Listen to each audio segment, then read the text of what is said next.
Students, welcome to all of you in this online platform of Mahana Pratap Institute Sagwada. In today's lecture, we are going to discuss about the phasor relation between voltage and current if the circuit contains only the inductor. जैसा कि हमने previous lecture में discuss किया था कि हमने phasor relation देखा था वोल्टेज और करंट के बीच में, जब हमारा जो सर्किट था वो ओनली रेजिस्टिव था, मीन्स सर्किट में सिर्फ रेजिस्टेंस कनेक्ट था। अगर ऐसी कंडीशन आती है जब सर्किट में सिर्फ रेजिस्टेंस कनेक्टेड था, तो उस कंडीशन में हमने देखा था कि वोल्टेज और करंट में कोई भी फेज नहीं था, मीन्स वोल्टेज और करंट दोनों सेम फेज में थे, है ना, दोनों के बीच में कोई भी फेज नहीं था, जो हमने डेरिवेशन में फाइंड आउट किया था। आज उसी सीरीज में हम नेक्स्ट देखने वाले हैं कि अगर सर्किट में रेजिस्टेंस की जगह हम इंडक्टर कनेक्ट कर दें, प्रेरक कनेक्ट कर दें, है ना, तो उस कंडीशन में वोल्टेज और करंट के बीच में क्या रिलेशन आने वाला है। तो आज के लेक्चर में हम इसके बारे में डिस्कस करेंगे कि अगर सर्किट में इंडक्टर कनेक्टेड है, प्रेरक कनेक्टेड है, तो वोल्टेज और करंट में क्या फेज आने वाला है। तो सबसे पहले हम इसके लिए हम क्या किया कि एक इंडक्टर L कंसिडर कर लिया है और उसको हमने एक AC supply, voltage AC supply से कनेक्ट कर दिया है, और हमारा जो AC सप्लाई है उसकी जो वोल्टेज की जो इंस्टेंटेनियस इक्वेशन है, जिसको हम तात्क्षणिक मान कहते हैं, वो हमारा है V = Vm sin omega t। तो वोल्टेज की इक्वेशन हमें दे रखी है, जो हम यहाँ पे लिख देते हैं सबसे पहले V = Vm sin omega t। ये हमें वोल्टेज की इक्वेशन क्वेश्चन में दे रखी है, और हमने इस वोल्टेज सप्लाई दी है इस इंडक्टर को, AC सप्लाई दी है वोल्टेज इंडक्टर को, जिससे I करंट हमारा फ्लो हो रहा है। आप डायग्राम के बारे में सेल्फ कंसिडरेशन राइट डाउन कर सकते हैं। तो सबसे पहले हमने देखा कि यहाँ पर हमें वोल्टेज की इक्वेशन तो दे रखी है V = Vm sin omega t, जो हमारी AC सप्लाई है, जहाँ पर हमारा जो Vm है वो शिखर मान है ना, peak value of the voltage. Now अब अगर हमें करंट की इक्वेशन मिल जाए तो हम वोल्टेज और करंट दोनों की इक्वेशन को कंपेयर करके ये पता लगा सकते हैं कि वोल्टेज और करंट के बीच में फेज कितना है। तो इसके लिए हमें क्या पता होना चाहिए कि वोल्टेज अक्रॉस द इंडक्टर कितना होता है। जैसा कि हमने प्रीवियस लेक्चर में वही किया था कि वोल्टेज अक्रॉस द रेजिस्टर हमने पुट किया था by Ohm's law V = IR। अब यहाँ पर भी हम क्या करेंगे, यहाँ पर V की जगह वोल्टेज अक्रॉस इंडक्टर पुट करेंगे, ठीक है। तो जैसा कि आपको प्रीवियस लेक्चर में बताया कि वोल्टेज अक्रॉस इंडक्टर हमारा होता है VL = LdI/dt। ये हमारा वोल्टेज अक्रॉस इंडक्टर होता है। अब इक्वेशन फर्स्ट में हम V की जगह ये VL की जो वैल्यू है, मीन्स VL और V एक ही है हमारा वोल्टेज अक्रॉस इंडक्टर, तो यहाँ पर V की जगह हम ये सेकेंड इक्वेशन की वैल्यू को यहाँ पर पुट करेंगे। तो इक्वेशन फर्स्ट में अगर हम वैल्यू पुट करेंगे तो ये हमारी नेक्स्ट इक्वेशन कुछ इस प्रकार से बन जाएगी, LdI/dt = Vm sin omega t। Okay, अब यहाँ पर हमें करंट की वैल्यू फाइंड करनी है, करंट की इक्वेशन फाइंड करनी है, तो हम करंट को लेफ्ट हैंड साइड में रहने देंगे, बाकी सभी टर्म्स को राइट हैंड साइड में ले जाएंगे। तो यहाँ पे हो जाएगा DI = ये L हमारा डिवाइड में चला जाएगा, सो Vm/L sin omega t dt। Okay, अब देखो DI से हमें अगर D में कन्वर्ट करना, ये हमारा जो है वो स्मॉल पार्ट है, हमें टोटल करंट फाइंड करनी है। तो अगर DI से अगर हम I फाइंड करें तो यहाँ पे लगेगा integration Vm/L sin omega t dt। Okay, Vm/L sin omega t dt। अब क्या करेंगे, नाउ अब हम यहाँ पर जो कांस्टेंट जो फिजिकल क्वांटिटीज़ है उनको कॉमन ले लेंगे। तो यहाँ पर Vm और L हमारी कांस्टेंट है, तो Vm और L को हम कॉमन ले लेंगे, देन हो जाएगा ये integration sin omega t dt। Okay, अब यहाँ पर sin ओमेगा t का हमें इंटीग्रेशन करना है, और sin ओमेगा t का जो इंटीग्रेशन होता है वो हमारा होता है -cos omega t divided by omega, -cos omega t, और ओमेगा कांस्टेंट है वो हमारा आ जाएगा डिवाइड में, ये हमारे sin ओमेगा t का इंटीग्रेशन हो गया। ओके, अब ये ओमेगा जो दिख रहा है हम उसको भी कॉमन ले सकते हैं, तो हमारे नेक्स्ट टर्म हो जाएगा I = Vm divided by omega L -cos omega t। Okay, so Vm divided by omega L -cos omega t। इसी टर्म को हम नेक्स्ट यहाँ पे वापस रिटर्न राइट डाउन कर लेते हैं। तो हमारी जो टर्म हमें मिली है वो I = Vm divided by omega L, next हमें मिला है -cos ओमेगा टी। ओके, ये तो हमें मिली है।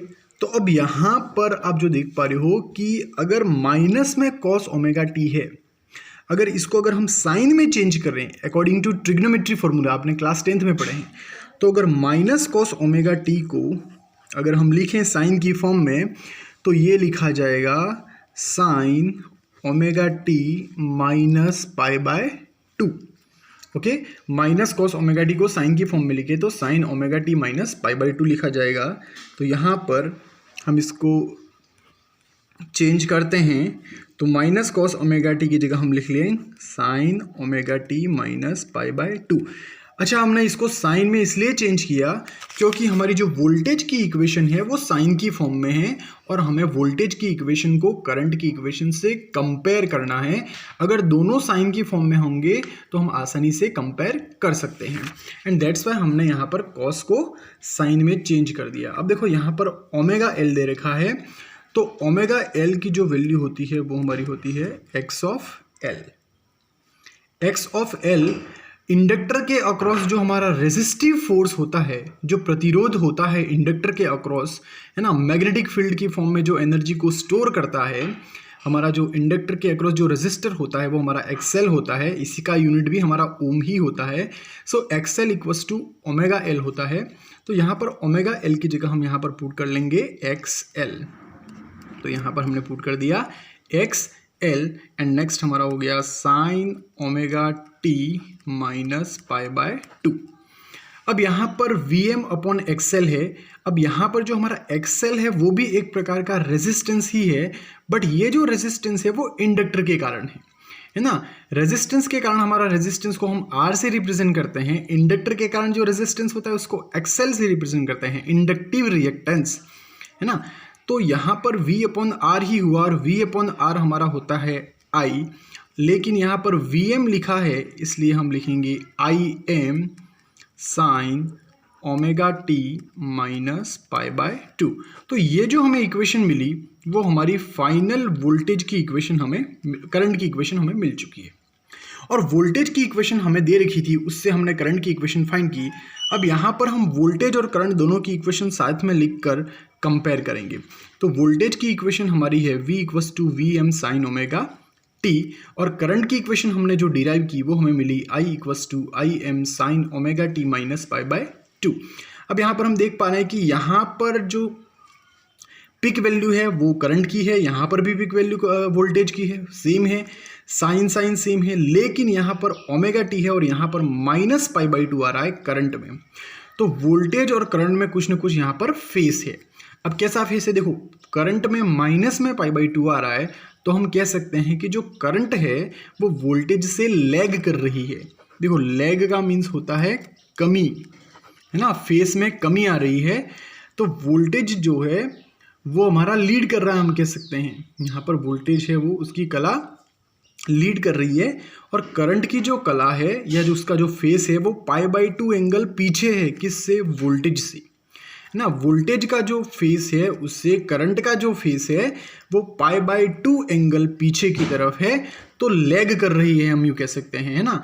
तो current face is lagging pi by 2 by the voltage phase. Okay, तो ये हम कह सकते हैं, या फिर हम कह सकते हैं कि करंट का जो फेस है वो पाई बाई 2 पीछे की तरफ है वोल्टेज से, ठीक है। तो ये हमारा यहाँ पर फेस हमें मिला। बट हमने जैसे कि प्रीवियस लेक्चर में देखा, जब रेजिस्टेंस के केस में तो वोल्टेज और करंट दोनों की इक्वेशन हमें सेम मिली थी और वहाँ पर कोई भी फेस हमें नहीं मिला था।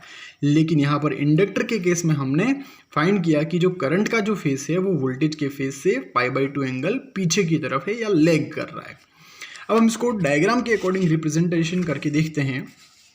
तो अगर हम वेव फॉर्म में देखें तो आप देख पा रहे हो जो डार्क हमारी जो वेव फॉर्म है वो हमारी है वोल्टेज के लिए, ठीक है। Vm हमने उसका पिक वैल्यू रिप्रेजेंट किया है, और इसकी जो इंस्टेंटेनियस इक्वेशन जो हमने कंसिडर की थी वो हमारी थी Vm sine omega T, V equals to Vm sine omega T. और हमने भी यहाँ पे रिजल्ट में देखा कि जो पाई बाई 2 एंगल पीछे है किसकी वेव फॉर्म, करंट का फेस पाई बाई 2 एंगल पीछे है। तो यहाँ पर हमने क्या किया कि करंट को पाई बाई 2 हमने लैग करवा के बनाया है। देखो यहाँ पर 0 से स्टार्ट नहीं किया है, बट यहाँ से यहाँ तक का जो हमारा फेस है वो पाई बाई 2 है। तो करंट को हमने यहाँ से पाई बाई 2 स्टार्ट किया, देखो यहाँ भी पाई बाई 2 से ही जा रहा है, वो मीन्स पाई बाई 2 लेग कर रहा है। देखो ये पाई बाई 2 है हमारा, यहाँ से यहाँ कितना होता है 180 को हम पाई कहते हैं, और ये पाई बाई 2 से करंट की वेव फॉर्म स्टार्ट हो रही है, आप देख पा रहे हो। तो इससे ये प्रूव होता है कि करंट की जो वेव फॉर्म है वो पाई बाई 2 एंगल पीछे है। तो देखो पाई बाई 2 एंगल ये पीछे की तरफ है। तो ये हमारी जो वेव फॉर्म है वो करंट की है, और उसका जो हमारा वैल्यू हमें अभी जो हमने फाइंड आउट किया, that is what I equals to I M sine omega T minus pi by 2।